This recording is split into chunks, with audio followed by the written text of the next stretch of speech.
Hello and good evening. We are time for another Heathen Conversations.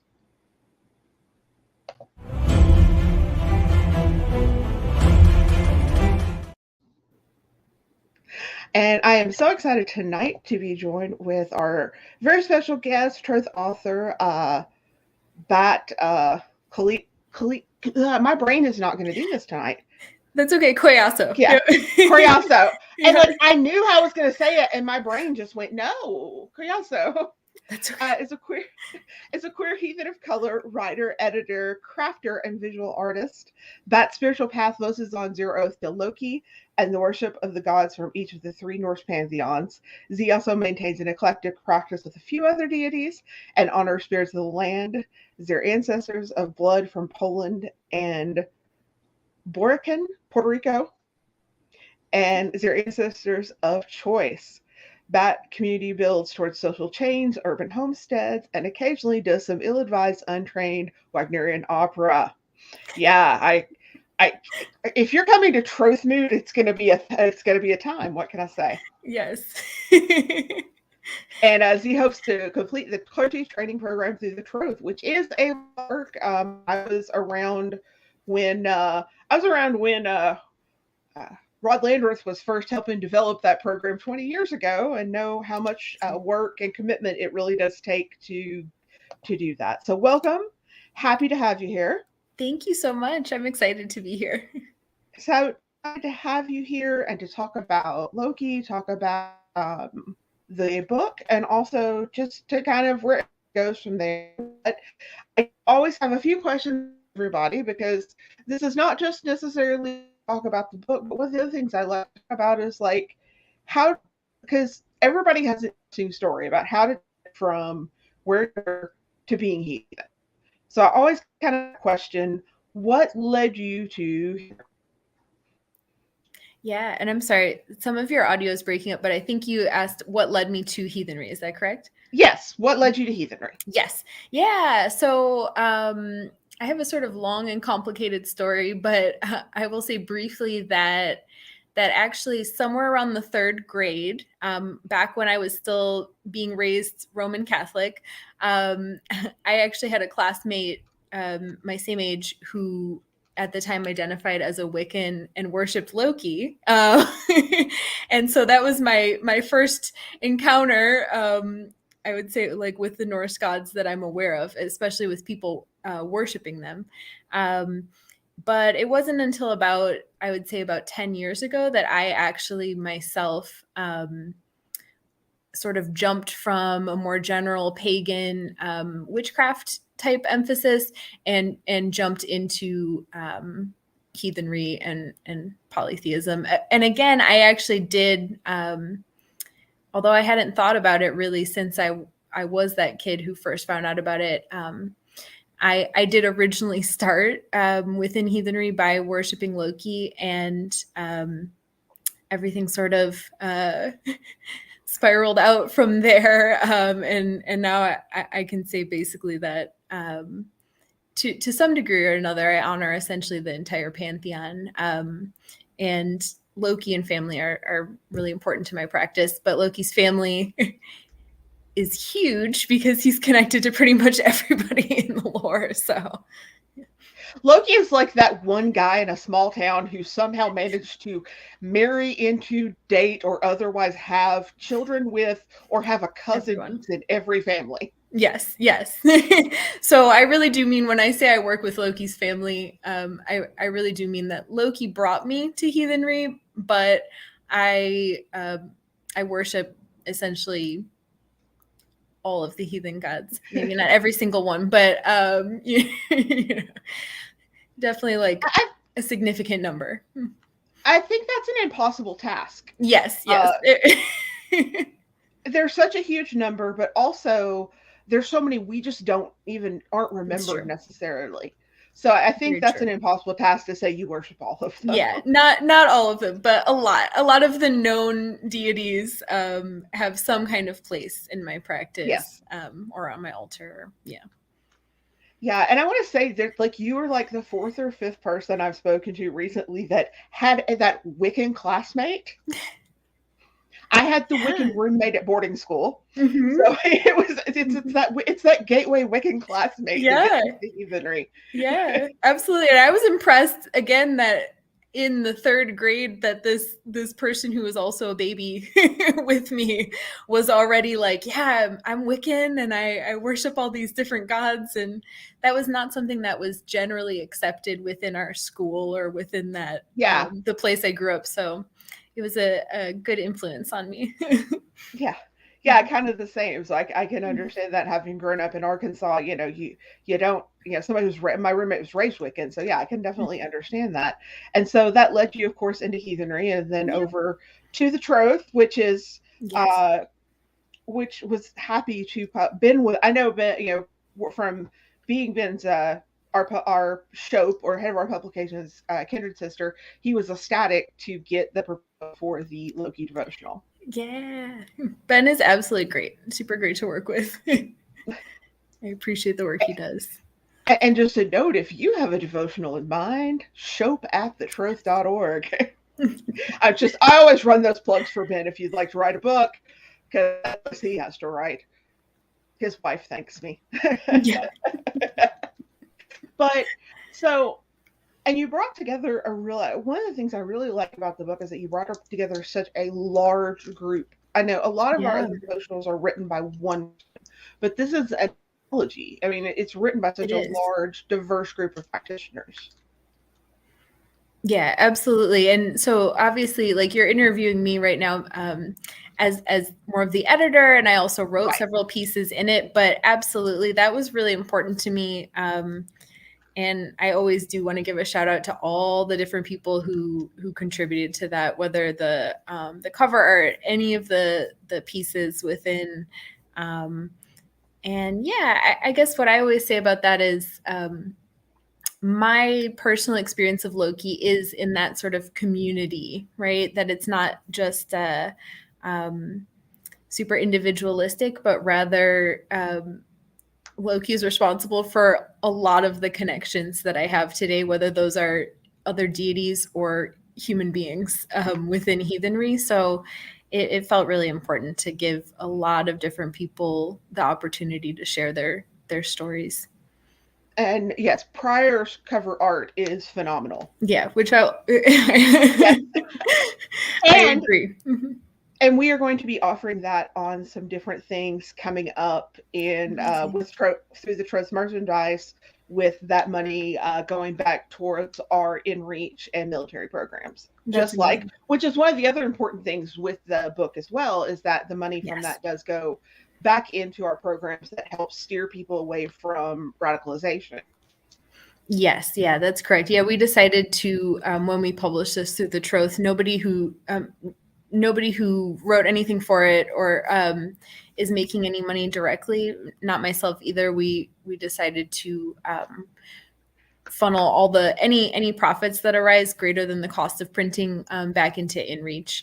Um, I mean, it's really important in general. And also, I know, as I say in the intro of the book, the group sort of collectively decided on that as in part a nod also to Loki, who is a deity who is imprisoned, right? So, this idea of his binding or this idea of being like unfree. It felt fitting to then sort of offer resources to people who are in um, the prison system or that kind of situation. And I think a lot of people don't realize how important those programs are. I know personally know of a young man who was a part of kind of the inreach programs who avoided being radicalized because of Mm-hmm. specifically the Trost inreach programs. And he was approached by several of those groups, but because he had the correspondence and this, that, and the other, he actually was not radicalized, which is such a huge problem that we have, in part because the racists got there first. I mean, that's Yeah. historically accurate. They got there first. Um, and so yeah, that is definitely, I think, very important. And so that is kind of the story, especially I think, and it would be it's very hard, I think, with Loki. I think it's also important because there have been a lot of people who, I'm trying to find a way to phrase this in a way that I want to phrase it. Sure. There are a lot of people who have demeaned, derided, and otherwise been absolute jerk. Because I know what I want to say, but I'm trying to keep this family friendly. Yeah. There have been a lot of people who've said a lot of outrageous and slanderous things about Lokians. Mm-hmm. And there are probably some Lokians who are not great people, but there are some heathens that are not great people. There are some Odin's people that are not great people. Heck, there are some, computer programmers that aren't great people. Yep. Absolutely. And so seeing that also as a means of giving back, I thought was something that, it's another one of those things that can be like, well, they published this and, I don't see you doing anything that's giving back and helping de-radicalize heathenry in prisons. Yeah. Huh. Because it's an action thing. And I think that's very much a shared value in a lot of heathenry. And I know a lot of, well, I am not a Lokian. I have a lot of them they tend to find me. It's a thing. I don't know. They very much value, and especially I know with you, value that kind of social change and community outreach work. Mm-hmm. Yeah, absolutely. So, yeah.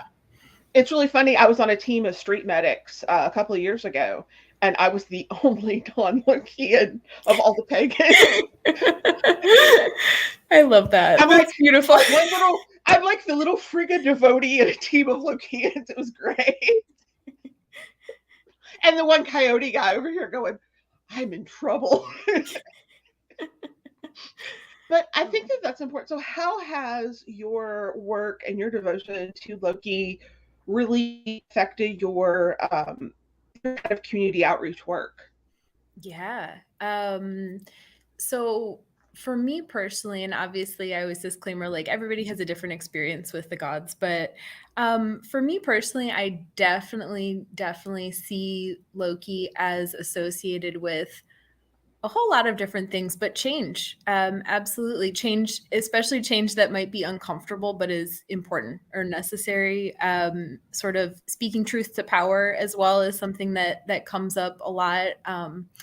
So I will say that like both in a more like philosophical sense, as well as in a very like sort of direct experience, spiritual sense. So much of what I've done in my life in the last 10 years, including work towards activism, towards social change, towards trying to, explore myself and act in alignment with my values, as well as kind of be out there in the world and act with like compassion and towards other people, or kind of recognize the complexity of all these different kinds of situations that are happening. So much of that is just woven in really deeply with Loki, and my work with Loki on things like looking at nuance and complexity, like understanding that, nothing is just one thing. There's like all these different layers, and that change is really important. That yeah, I guess I'll leave it there. Just like that change is really important. That exploration is really important. That fluidity and the ability to sort of be not just one thing, but in a bunch of different spaces, and sort of accept that there's nothing really in life or that is stagnant, or that should be, or that is super rigid and dichotomous. Like all of those things really have been amazing and helpful for me. And that's what I try to bring into the world as well. I can definitely see that. I definitely, the people who are involved very closely with Loki tend to be those who push for change the most. I can say from my experience, at least in the Troth. And the Troth has its own sordid history with Loki. And I'm, as communications director, it's something I like to be very open about, because we had a ban on hailing Loki at both events that no one can actually find where we actually created the ban, but yet the ban existed because I wasn't in charge back then. I don't know. But it was a ban that was it was codified that the ban no longer exists if it ever existed. Even if it never existed on paper, it existed in practice. It's the more important thing. So the Troth is in a period where every year at Troth Moot we are holding a official Loki bloat, and are paying our shield for those years in which ban took place, whether it was official or unofficial. In practice, was a ban and it took place. Mm-hmm. And people try to argue the semantics, and they don't matter. Mm-hmm. So, so that is something that happens. So this year at Troth Moot, we will have a Loki bloat. I believe it'll be on Friday night, though I have to go harass the person who is running it because scheduling has not started yet. I'll be honest with you. I just got registration up, guys. So I only have so many brain cells working right now.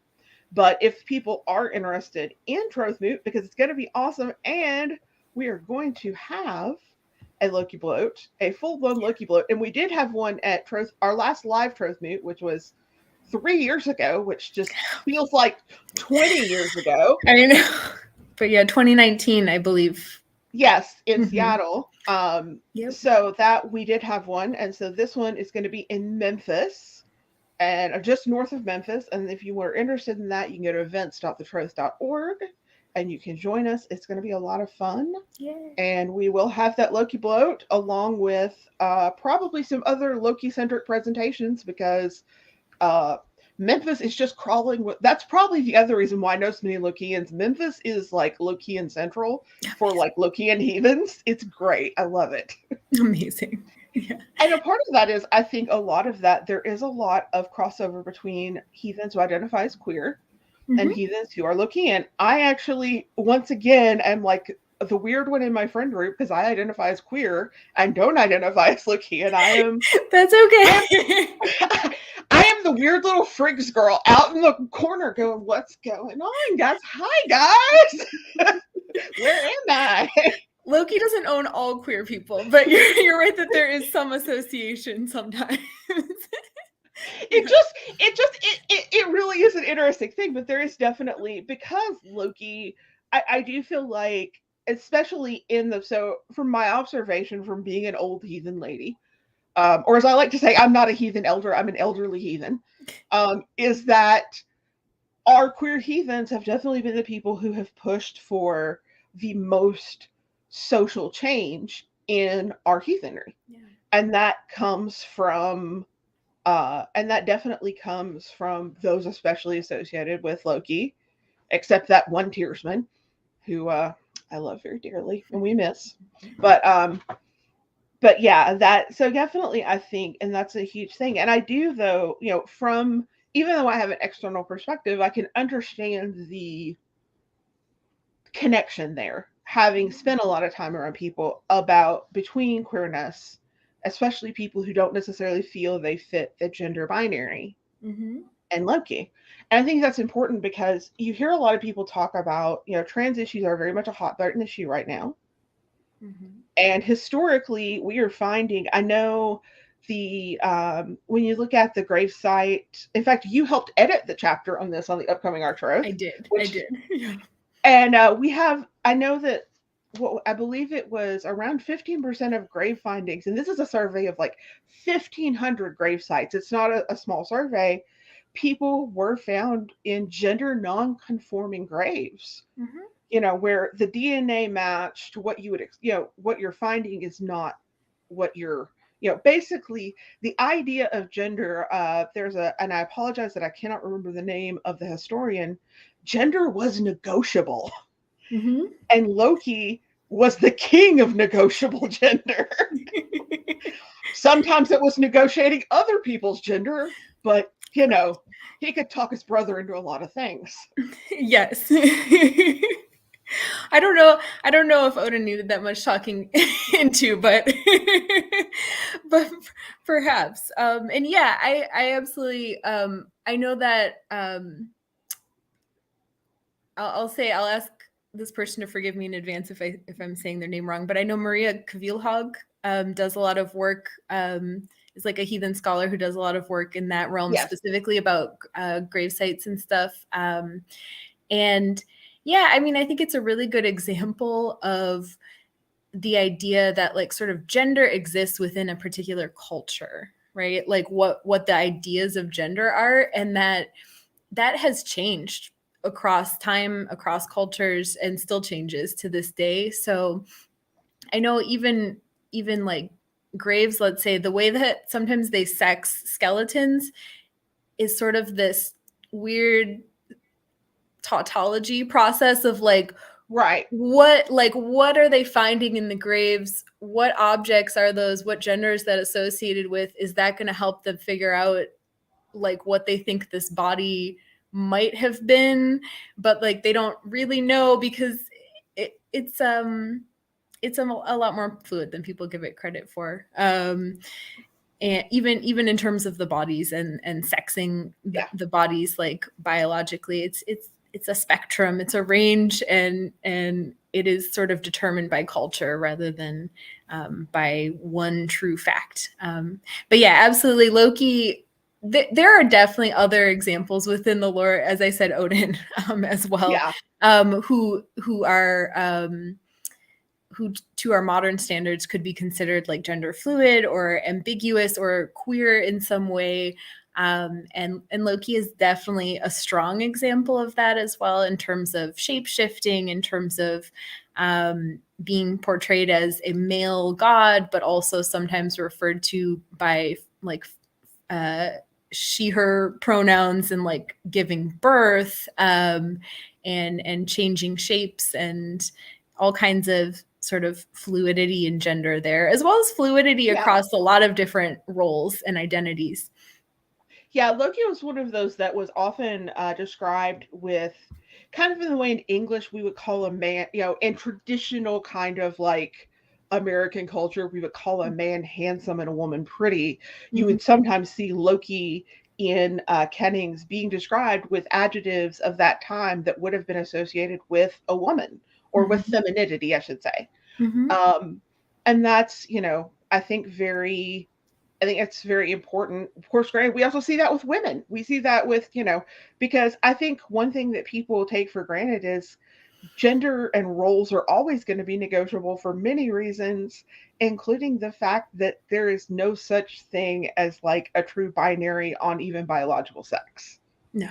Yeah, absolutely. I have worked with enough farm animals to know that. I mean, if you've ever been on a farm, you know that. And like anybody who's, I think that's, Yeah, and I work adjacent to the medical field, and I'll say also, I mean, it's sort of like any specific characteristic that people try to use to define a biological sex, there are always going to be exceptions. And those exceptions are very common. Like there are people with mosaic chromosomes who have chromosomes that are like different cells in their body, like might have like XY or XX. There are people, if you're like, well, it's about somebody's organs. Not everybody has those organs. Oh, it's about people's hormones. Not every, like hormones are, there's always exceptions. Those exceptions are very common. Intersex people exist. Even people who don't identify as having like an intersex experience will very frequently go through some kind of experience in their lifetime where something about their physical body might change, whether that's through a medical problem or not. And sex is equally as fluid as gender roles, and equally as non-binary. Yeah, I work in public health, and so it's a similar experience. And even how we are, even in public health, those classifications are evolving, because the matter is, they're not accurate. Information is not accurate, and also sometimes I have to go through transcriptions and I see things written that make me rage, but that's another story, because some doctors need to catch up. But I do think, as far as Loki, I think it is very important. It's important to so many. I think I know from, so I think what's important with Loki, and I really would like you to, it's such an important part of the tropes, are the mission and not honoring Loki. And that part out, I really, to me, felt like neglecting our inclusive mission. Mm-hmm. Yeah, I'm sorry, your sound got messed up a little bit, but you said okay. I'm sorry. You wanted me to mention about the Troth having at one point not honored Loki and how that was a problem for the mission. Is that Yeah, the inclusivity, like not honoring Loki was a huge problem for our inclusivity because so many queer heathens especially have a strong bond with Loki. Absolutely. And that's the thing. So obviously, like, these are separate categories, but it is a big overlapping Venn diagram in terms of people who worship Loki and his family. I will say also, and his family, and also experience other marginalized identities, whether that is being queer, people of color. Like, in my experience, the proportion of people of color who worship Loki, like, within heathenry is higher than the proportion of people who don't. That's not always true, but yeah, I think that, like, with these specific deities, there is a strong potential that shows up in the reality of heathenry too, of really identifying with experiences of oppression, with experiences of, like, these in-between states, or even with experiences of sort of reading like sort of one depiction of things in the lore, and rather than being like, oh, well, these are the clear bad guys, these are the clear good guys, sort of being a little bit more critical about what's going on here, like, where are the complications here, who am I identifying with in this narrative. I have found that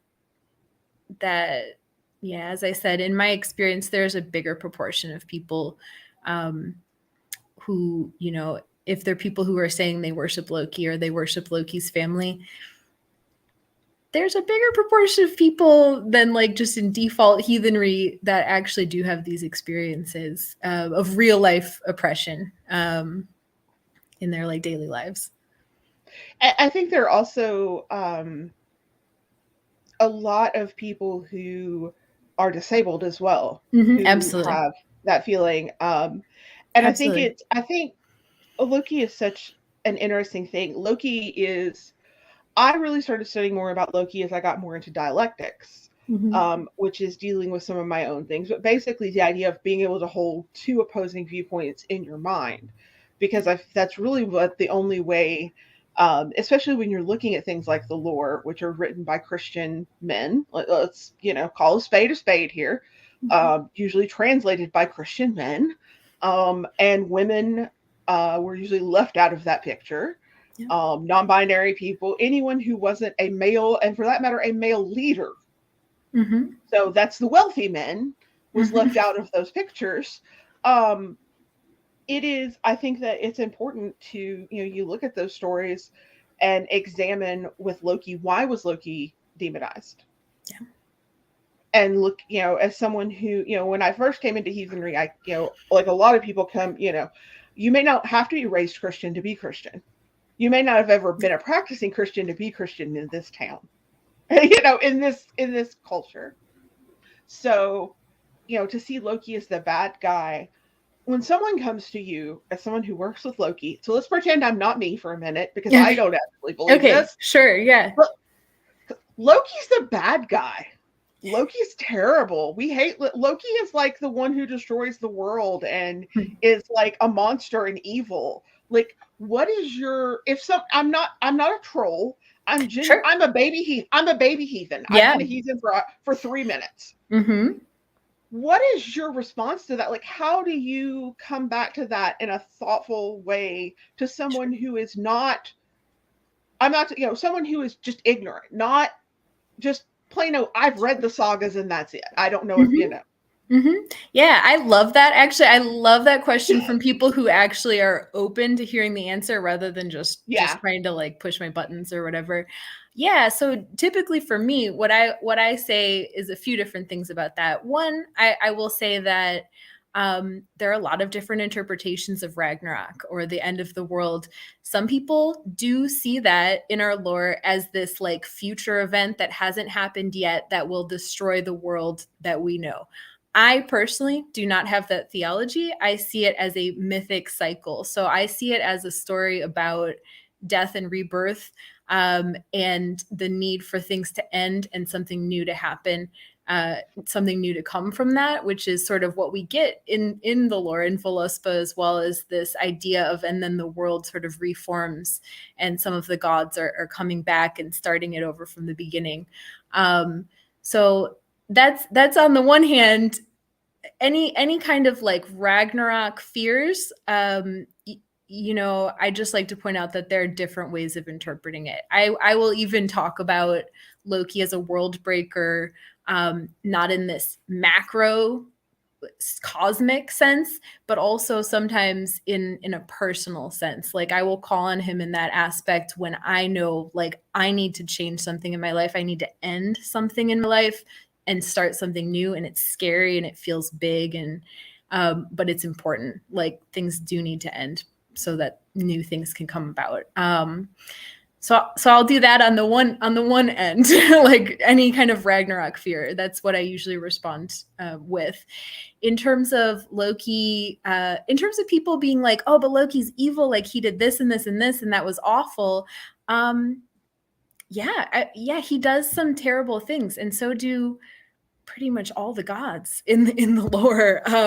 So I'm not here to say that like Loki is perfect and pure and good and has never done anything wrong in any of the stories, or that's not that important to me, and I don't think that's true. I think for me, what's important to me is that like, yeah, he does some things that are harmful.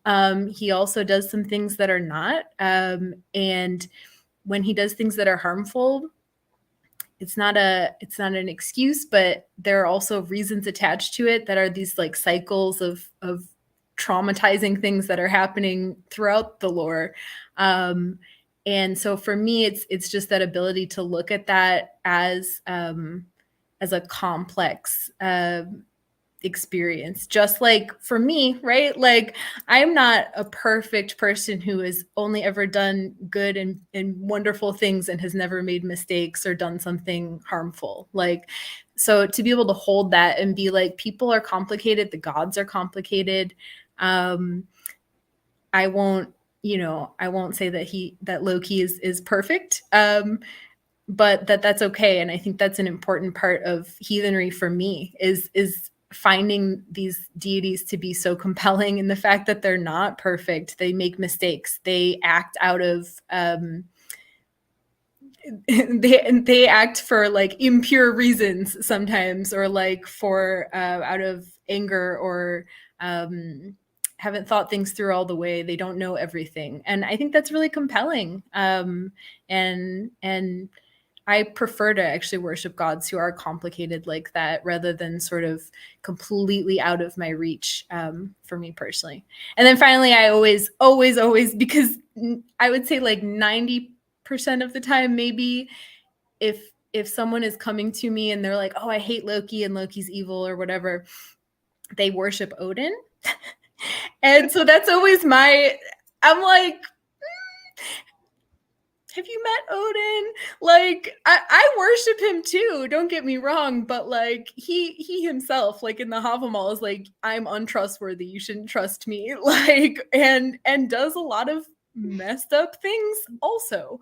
And that is what heathenry is about, I think, is gods that are complicated, very, very complicated, and that's okay. Yeah, what gods have not done messed up things? The ones that we don't have records for. Yeah. I always like to, people who always have Ragnarok fears always like to pull out footage from the volcanic eruptions in Iceland about 10 years ago, Yes. and be like, imagine it's 2,000 years ago and you've never seen a volcano before, and this Tell me you are not the end of the world.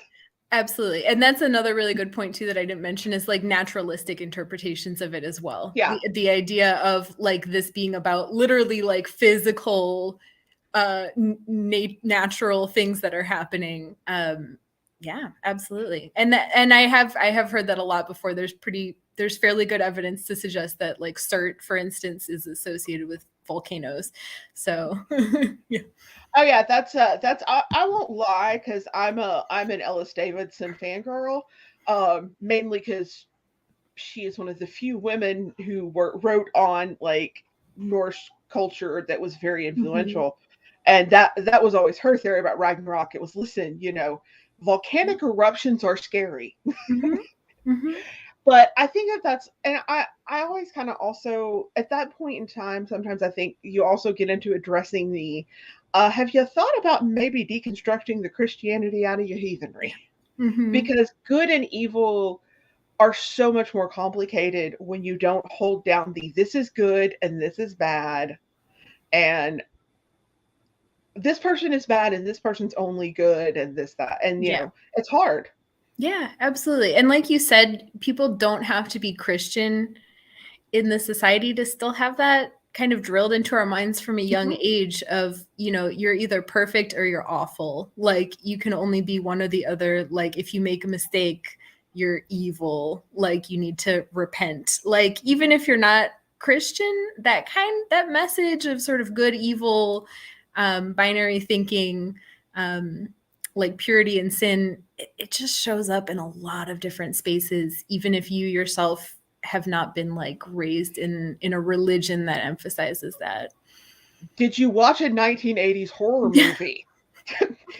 Basically the virgins all survive, and it's pretty much, and you have to, and I think that's one of the most powerful things for me in heathenry, and I know for a lot of other people, is being able to let go of that. And to look at community, and to roll back to community, to have a more community focused ethics, which is, I think, really the heart of heathenry, and why I think it is so important that as an organization, the Troth made that made good on those years where Loki wasn't hailed.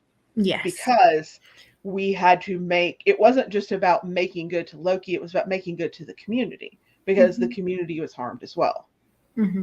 Yeah, I agree. And speaking only for myself, that is something that I am hopeful about. I don't know if it's going to happen in the Troth in the future, but I am hopeful that kind of forward movement in terms of inclusion will continue to happen in heathenry, with some other deities like within this pantheon or within these pantheons as well, to kind of open up that inclusion as well. Because personally, I do find it distressing that there are like certain of Loki's children that are like still not able to be hailed and things like that. So I'm hopeful that these sort of conversations will continue, for the purposes of like inclusion and also differences in theology, but sort of including everybody in this sort of in these Germanic paths. I think what's going to end up have to happen with those is that's just going to have to end up being up to the individual running the event. Because I know specifically with some of Loki's children, there are people who have oaths, and specific oaths given that they will not aid any of the enemies of specific gods. And so especially people who may be oath to Tyr, maybe, it may come up to the specific person running to the event. And I think that's what it ends up. To me, that seems the most logical answer. Yeah. Because for me, stupid me. This is why they don't allow me to be a politician, because I like logic. Yeah. And for me, and I will say very clearly too, that I absolutely respect like other people's theology, other people's processes, other people's oaths, other people, like how they want to practice their spirituality. And I guess my ask is just that other people also extend the same to knowing that, Right. that sometimes people have a different interpretation and would like to practice in a community space in a different way. And I don't know a perfect solution, but I believe, I have hope that a balance is possible, that people can be like, okay, you can do your thing, I'm going to do my thing, and we will be equals in this space where we can both do what we're doing, and neither of us can be, or is going to be shut out from that. I think it all comes down to something that we lack as heathens, and we lack as a society. And I think also, as brought up a lot in spaces I'm in looking at spaces, is communication. Yeah. I know it's important to be able to say, this is what we're doing, these are the parameters, especially when you're in a large group, a group of people. If it's just my kindred, we know what we're doing, we know our rules. If it, we've been doing this together for 20 years. But if you're in a large group, setting those boundaries and saying, this is okay, we're going to have a ritual. In this ritual, the boundaries of, we are having a ritual, and it is specifically, that's like if we have a Loki bloat, and it is a bloat to Loki, we are doing this to Loki. And as much as I love Ear and have an altar to her personally for my work in public health, Ear, this is not Ear's birthday party. I shouldn't be singing happy birthday to Ear at Loki's float. That's kind of my thoughts on it. Is I think that we can find a way to do this, and do this justly. I think that's the best way I can express it. And that's, without my own personal feelings in it, because I think that there's a way to get outside of feelings once again, and be inclusive and be just withoutness, and respect everyone's theology. Yeah. Equitably. Yeah. I agree. I think there's a way to do it. Yeah. It's just, like I said, and I think that's an important thing that I know at Truth Meet this year is going to be stressed. One, because we have been physically apart for 3 years, and a lot of us have not. A lot of us have gone feral, myself included. Same. Yeah, I mean, I don't know how to interact socially anymore. It's fine. Yeah. I mean, at this point, we're having name tags, and because I don't know if I'm going to recognize everyone. None of us look like our Facebook pictures anymore. I know. So, but that is going to be the thing, is I'm going to stress with, and I think it's important to stress as we're getting back out there, is boundaries. Once again, another concept that the Lokians are always pushing: boundaries. Communication. You guys are like the polyamory educators of heathenry. I'm not wrong. That's the best. No, you're not wrong.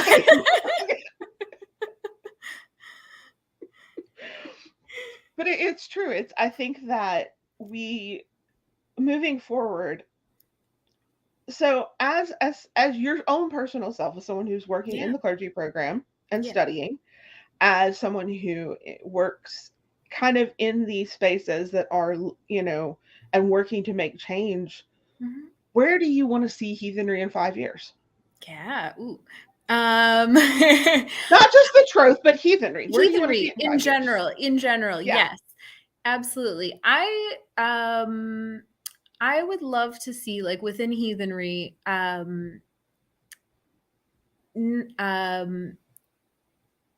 to really go, like, more deeply, for instance, into social justice work. I think that's really important. And that can be done in a really positive way too, right? Like I've had a couple friends before, like, have some concerns about, but like, I don't want to make my spiritual practice, like, specifically, like, against something. And I'm like, you don't have to. I would love to see overt acts of social justice within heathenry. I'll give an example of, like, a few years ago, when I was still living in Arizona, I did a public Thor bloat for migrant rights. And it was about educating people about migrant rights, migrant justice, sort of talking about people as human beings, and, like, the struggles that people are going through, and then ending with, like, a Thor protection ritual. And so that's an example, I would say, of, like, that wasn't focusing on like, here is like a group of people that we are like against and putting a lot of energy into. It's sort of putting that social justice energy into creating this positive change. Obviously, like being against and calling things out, or the what is it, giving your enemies no frith or whatever declaration can also be important. But yeah, I guess more of an aspect of explicit social justice and really acting on it in that sort of building opportunities for change arena. That's one thing I would really like to see heathenry emphasize more, is really finding ways to weave that into really creating these spaces where people can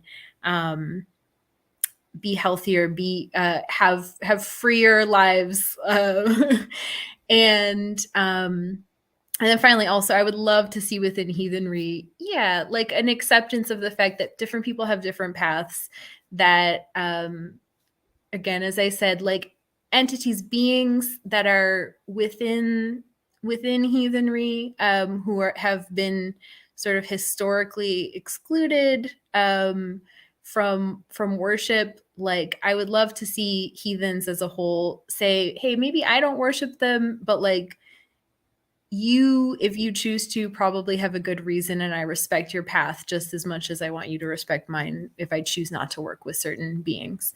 So I guess those are my two dreams, is that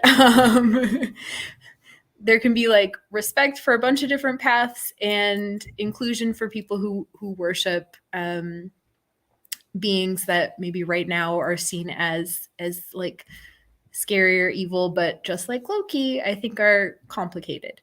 And then also this like explicit social justice framing. I think that's important. I kind of want to stay there for a minute on the social justice framing, because I think the word social justice scare people. Mm-hmm. But if you use the phrase, because we are a community focused organization, you use the phrase community building. Mm-hmm. Use the, if you frame it, I love the succinctness of that which benefits the community is good, that which harms the community is evil. To me, the oppression of marginalized people harms the community. It's evil. Absolutely. So that's not about my practices become social justice. No, that's about just living out my ethical and religious beliefs.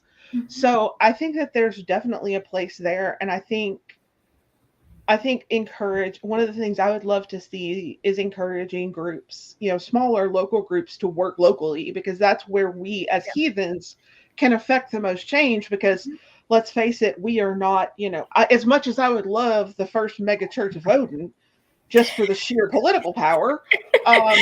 Yikes. Basically it's a whole bunch of kindreds that just rent a building together. And we all are independent of each other. We just split the rent and then scare the neighbors. That's my plan there. But no, it would be, those are kind of local things, whether it's, and it can be, whether you're called, and it can be so many different things. Environmental, it can be immigrants, it can be poverty is such a huge thing. And I think people don't realize, and education, and how much that affects everyone, because, poverty rates affect crime rates, and crime rates affect your own person. If you want to be selfish, your insurance rate on your car and your house would go down if poverty rates went down. Hello, selfish people. Yeah. And I think people get a little afraid or resistant to like, oh, I don't want politics in my spirituality.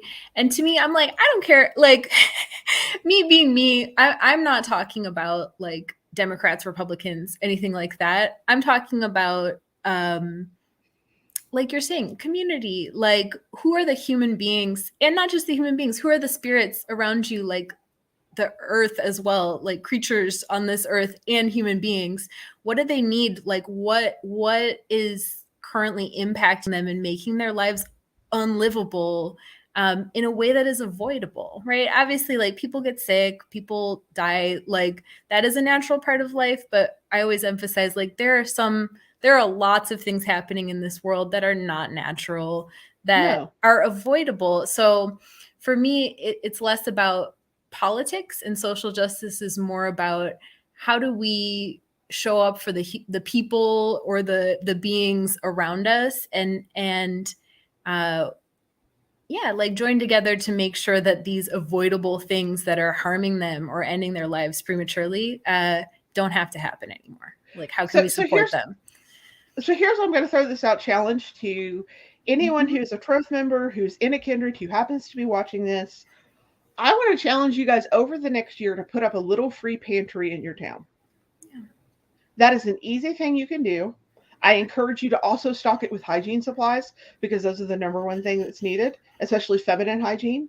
That's something my kindred is currently working on for a homeless encampment where we are, is to put up a little free pantry. That is a small thing you can do. It will cost you, you can build it for less than $35, except lumber prices. I don't know if that's true anymore, but you can build it for whole pallets. I mean, you can do it with anything. That is something you can do that is social justice. Mm-hmm. Absolutely. That you can do, that is easy. There are so many things you can do that are social justice that benefit your community, that aren't what people think of, social justice, it's not a scary word. Social justice, as much as I'm not Catholic, I look at like the radical 70s nuns. Yeah. And that's what I want to do. When I hear social justice, I want to be a radical 70s nun so bad. I love that. And like dig up everyone's front yard and plant vegetables. Yeah, that's my thing. And I think that's an amazing thing. That's beautiful. I love that. I love that challenge to people too. Yeah. And even if, let's say, you don't have lumber and you're not going to make a pantry, there are like infinite other ways that you can just show up for and just do something just to help support people. And like I said, also other beings too. That is important in my heathenry as well. It's not just human centric, but also the environment around us and all these other little creatures that are living on Midgard. Find your nearest park and spend 10 minutes picking up litter on your lunch hour. Absolutely. And there's so many little ways that you can involve social justice as part of your spiritual path. Mm-hmm. Little things. And I think that's so important, and it's such a huge goal. And when you start doing that, it builds your spiritual path in amazing ways that people don't always understand. Yeah. Yeah. And I think that that's super important. And I don't know, I have been blessed to be an old lady heathen who has been around and I've seen heathenry grow and change in amazing ways. And I really hope your vision of in 5 years really does come to light, because we're getting there. We're working on it. Mm-hmm. And I think organizations moving from just being inclusive to being vocally anti-racist, anti-bigotry, pro-queer is the next step in that evolution as well. Mm-hmm. Yeah, I'm totally trying to make that happen, but I speaking only for Lauren right now, but yeah. Yeah, I totally agree. And that is also too, like, I have a coworker who in this sort of inclusion workspace talks also about not just inclusion, but belonging as well. So not just allowing people in, but also saying, like, how can we create an environment where people actually feel like they're safe, people actually feel like they belong. So that sort of next step. And that is, I think, a next step. And it's something that I'm hearing discussed outside of one of my problems as a queer heathen and older is I have put myself in safe bubbles. I don't know if you kind of have the same problem.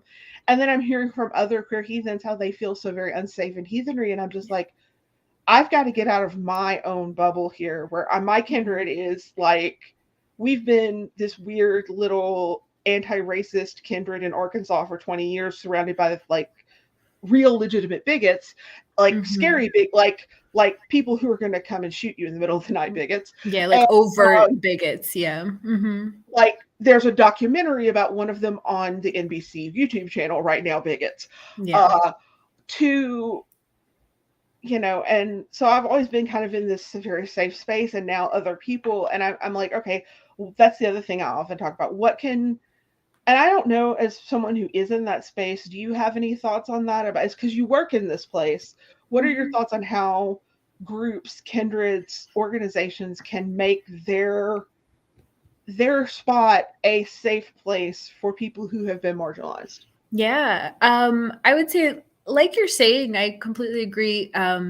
One of the most important things is to really listen to people's experiences, believe them about their experiences, and realize that you're right, that there are people who are having experiences that are completely different, and it's important to ask about that and figure out what they need. And I think, I mean, that's always my go-to, is when people are having some kind of experience, when people are like marginalized in some way, it's sort of like, let me listen to you, believe you, and what do you need from this? And then the next step, which can be tricky, sometimes can be difficult, is another, like, I'm like pointing to my like little Loki pictures on the wall, but Yeah. like another, what I would say is like a lesson from Loki for me specifically, is sitting with discomfort as well. Because sometimes when you hear what somebody else needs and you're like, oh, I feel like, oh no, I'm so uncomfortable because I did something and I didn't mean to, but I did it. And like, I don't want to look directly at that. Or like, what you need, like, seems really important and good, but also requires me to change something that I was very comfortable in. Sort of being able to sit with that discomfort and just live in that space and be like, it's okay that this is uncomfortable. This is okay. It's okay that this is scary. That instability a little bit might be happening. Like, we can move into that and like sit with it and then move through it to like really make things better. And I will come back to dialectics and DBT for dummies. Yes. That has been tremendous in helping me get through, in discomfort tolerance. Absolutely. Because a lot of us don't have that. Mm-hmm. We don't have high discomfort tolerances because that's not something that's necessarily valued in this society. Mm-hmm. Absolutely. Yeah. And it takes practice too. And there's no shame in that either. Is you're absolutely right. It takes it takes effort to like to learn how to be in that space, and to be, I guess I would say, in a less like individualistic mindset of like, I need to make sure that I am comfortable in every way, and instead be like, it's okay if I sit with like a little bit of discomfort, and like, as a collective, as a community together, we can all get a little bit safer and more comfortable together, even if the individual needs to sit with like a little bit of discomfort to begin with. Yeah. Mm-hmm. Well, thank you so much for meeting with her. This has been such a wonderful conversation. And if people do want to hear more from you, where can they find more of you? Yeah. So if anybody's in the Troth, feel free to reach out to me. I'm in like the Troth Facebook page and stuff. You can also find me. You can contact me through my website, which is batcollazo.com. So BATCOLLAZO.com. And it's that same name at gmail.com if you want to just shoot me an email as well. And I'm always open to people reaching out and asking questions, or I love talking about heathenry, like a little too much, maybe there's no such thing as but I'm very into it. Yeah. And if you want to get a copy of Blood Unbound, you can go to the Troth's YouTube store. The Troth's.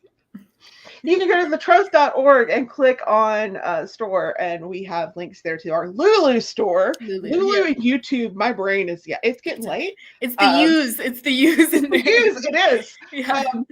And you can go there, and we have that along with lots of our other great devotionals, including devotionals to Thor and Frigga and Scotty, as well as our Troth Volume 1 and 2. And Volume 3 will be available only if you come to Troth Moot. Then it'll be available for everybody else. But if you want it first, you got to come to Troth Moot, which will be in Memphis. And I'm really excited about it, not only because I'm running it, because I only have to drive like 2 hours to get there.